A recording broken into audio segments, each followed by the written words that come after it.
this is the mind-blowing score of Klaus that just just goes everywhere. Do you know what I mean? There's so much energy in this, and so much imagination, and just so many different touches. It's just really an explosion of ideas, and I would say this is highly spiced, but it's more like highly landscaped, or almost as if this is just really describing a very lush, verdant landscape, of like maybe just a rich forest or jungle, or something where life is just bursting out all over the place. I will say that this is the kind of score that really would be considered to be a lot of work. Do you know what I mean? Happily engaged in. There's nothing that's too difficult about any of these particular parts. But yeah, I mean, there are a few things, like a few layout issues. Like I would say, for instance, it is okay for you to have percussionists changing between instruments, right? And it's just way easier to read, right? Like you have triangle trading off immediately to snare drum, and then you've got tambourine, snare, and so on and so forth. You just have three separate lines and three different instruments, right? And that is fine. Just as long as the players can alternate between them. Like, see here, if you had let's say you had triangle, snare drum, and tambourine, you could have your triangle and snare drum kind of going back and forth between each other, and then like snare and tambourine, you could just sort of see the different parts, but they shouldn't be played by like the way that you got this. It really looks like they're all being played by one person, right? So it just really needs to be three separate lines. But yeah, no, that just makes it a whole lot easier. Now, yeah, we've got a C score here. Let me just change it to transposing. Yeah, okay, so that's just a lot easier for me to read. Just think everything's a lot more obvious there. Yeah,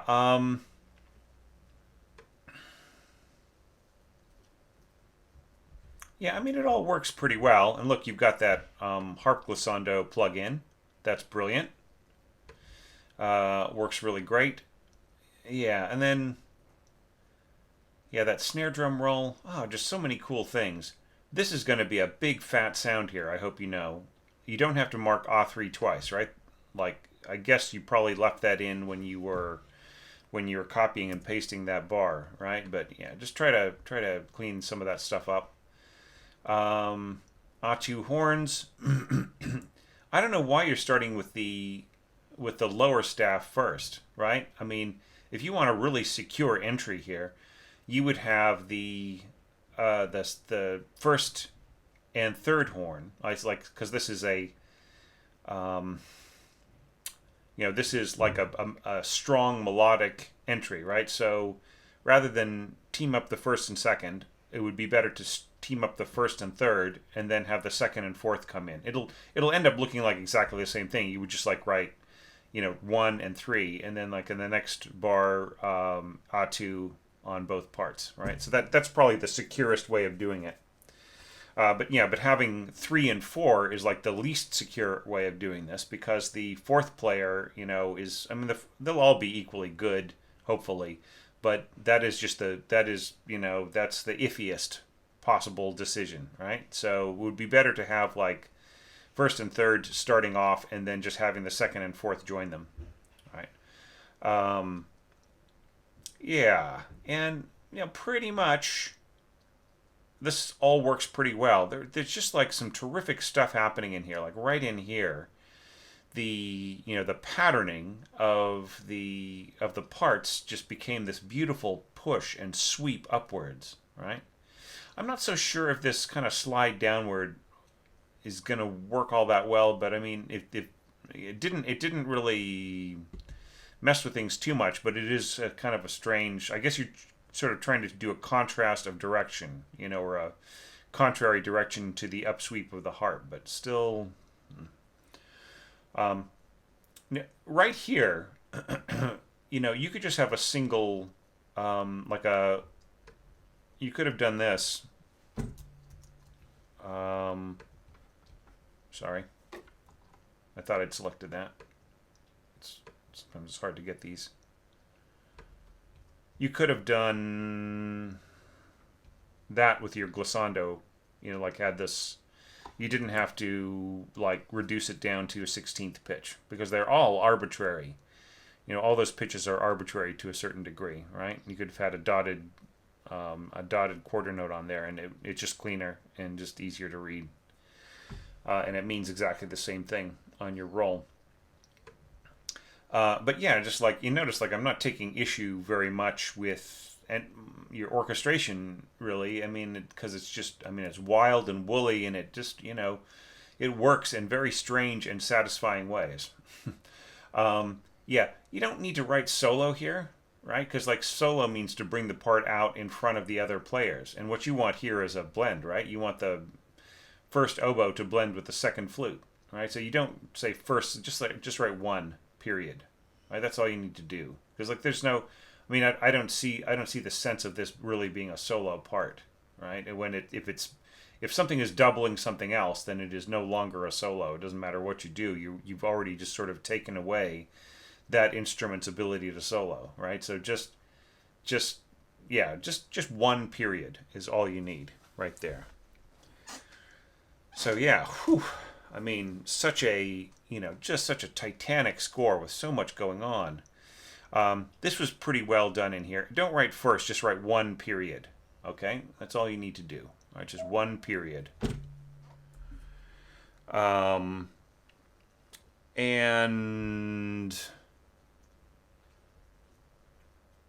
let's see. There was something in here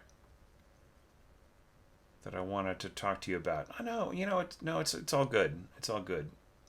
Yeah, the brass scoring in here was very cool, right? And good, like for all of the sort of kind of overflowing splashiness of everything, the dynamics were actually not too fussy. Right? I'm seeing a lot of fussy dynamics here and there. I would say watch out for places like this where you set a mezzo forte dynamic way back here, and then here you've got the strings kind of going down to piano and then back to mezzo forte. You need to reflect that in other parts, right? Yeah, so watch out for those bits. Yeah, just I love all the little different bits and pieces inside this. Here you would want to sort of clean this up a little bit, like maybe get rid of that rest. Trill, and it's always a little unclear, isn't it, when you write a trill over over an interval, right? The way I like to make things absolutely perfectly clear is to have two separate voices and two separate trill marks, right? So I have a trill mark under and a trill mark over and two separate voices. It just makes it the absolute clearest. But yeah, anyways, I mean, most people get that this probably means trilling for both voices, but there can always be a question sometimes. So, but I mean, the copyist would ask you about that if there needed to be a change.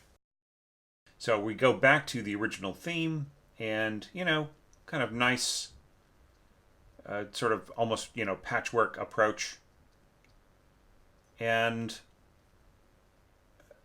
yeah, so this was quite a bit different from a lot of approaches, including mine, to the next particular part that came up, and I thought it was pretty effective. Just a little bit of trumpet in there, the muted trumpet, a little bit of horn, bringing out that particular section. And yeah, once again, just like say one. You don't have to say first solo.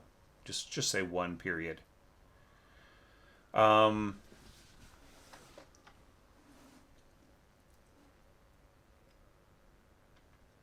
think it works pretty good. I'm just like a little worried about the oboes coming out from under this louder dynamic. Do you know what I'm saying? So like you've got the strings pushing this forwards, right? And then you've got a touch of second violin joining up with the oboes and so on, but like I'm not seeing any crescendo on this, right? So a few little details got left out there. Yeah. And then, yeah, they got plenty of time to get rid of their mutes. Just kind of looking at all the different things. Right, and then we've got off 4 here on the trumpets. Yeah.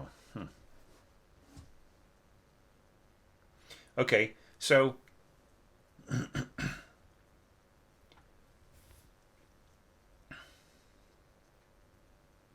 yeah, so divisi on this pizzicato, that's the way to do it. Like especially when you're doing like arco right after, like you're doing pizzicato right after, just dead on right after the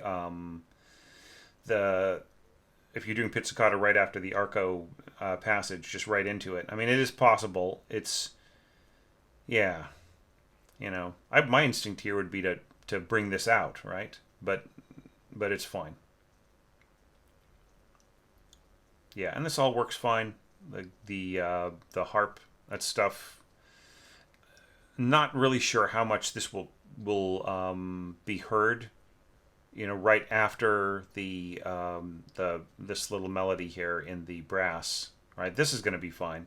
The sort of sweeping, swirling strings. The function is different enough for it to come out. But it's like then you have the swirling, I don't know, turns into harp, and it's going fairly fast, and it's playable, but it won't be really audible right in here, right? Um, yeah, but this will help out, right? Just adding clarinet and bassoon to that will it's kind of the same line you are making allowances for. So that is actually a very cool part right in there.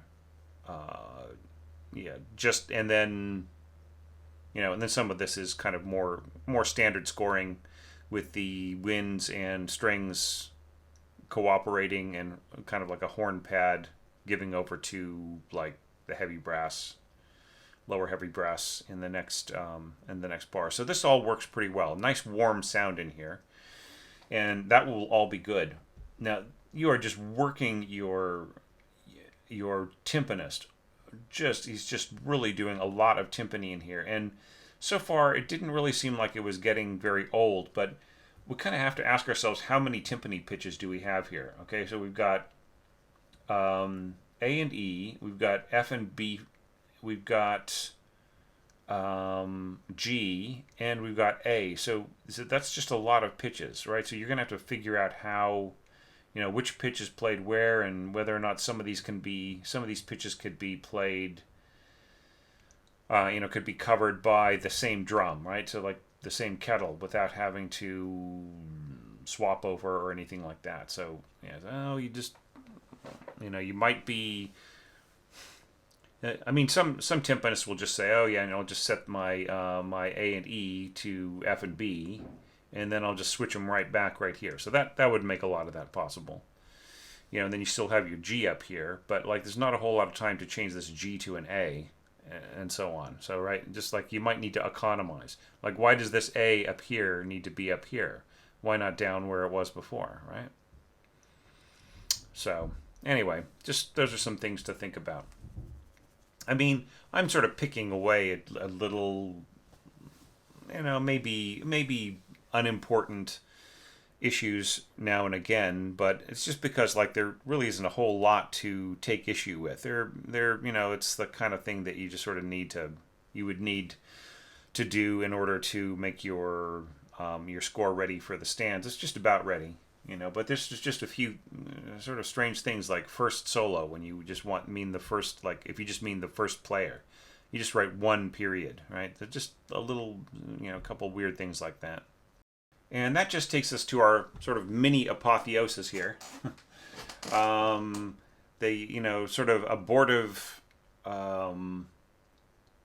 optimistic passage that just ends up being slightly crestfallen at the end, almost like somebody really getting their hopes up, and then they get to the mailbox and their little propeller beanie has not arrived yet from the cereal packages that they sent in. So yeah, and that really does come through here a lot. You could have brought that out more by having like a ritardando here. Um, You know what I mean? And like you can also get into the guts um, of your of Sibelius. Like just select this, and you could put like a slower tempo mark here. You can even just put a slow tempo mark right on the very last fermata, right, and make it last a good long time. And there's a lot of stuff that you can do with Shift Command or Control I, right? It's kind of opening up the properties of different things that you select, right? In terms of like, how long is the fermata and everything like that. So yeah, so there's a lot you can do to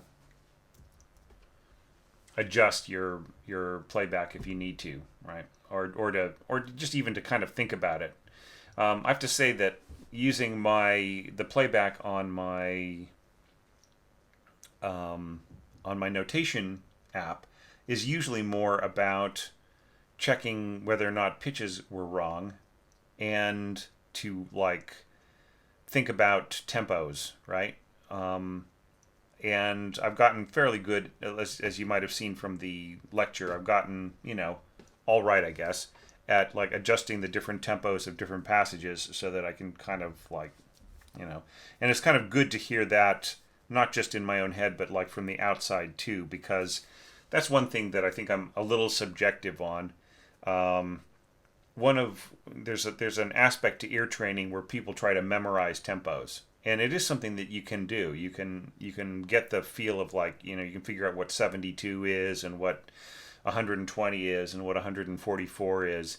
You can after a while you can memorize those speeds, but still like the whole finesse of like what should the retardando really be like here? Should there be a kind of like a curve to it? Those other kinds of things. Those are very useful to hear back and to see what the actual mathematical or beats per minute value ended up being as it proceeded along. That can be very, very useful. Okay, even for an experienced orchestrator and musician. So yeah. And of course, like when you're working with a choreographer or like a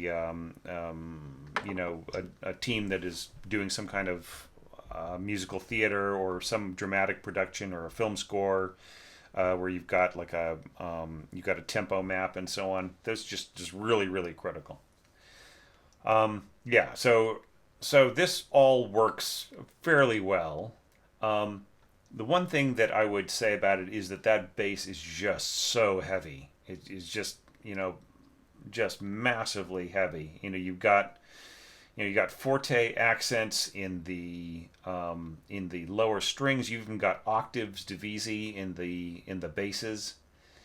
You've got your bassoons.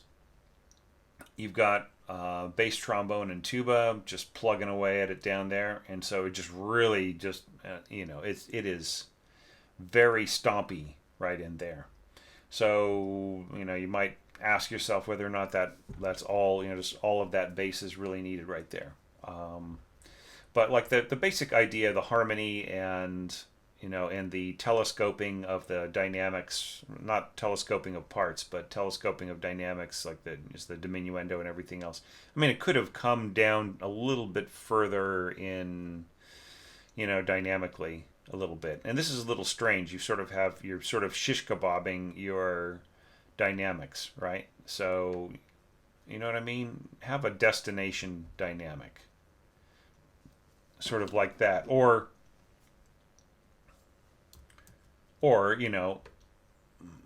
you can put your endpoint just right before a rest or right on a rest if you need to. Do you know what I mean?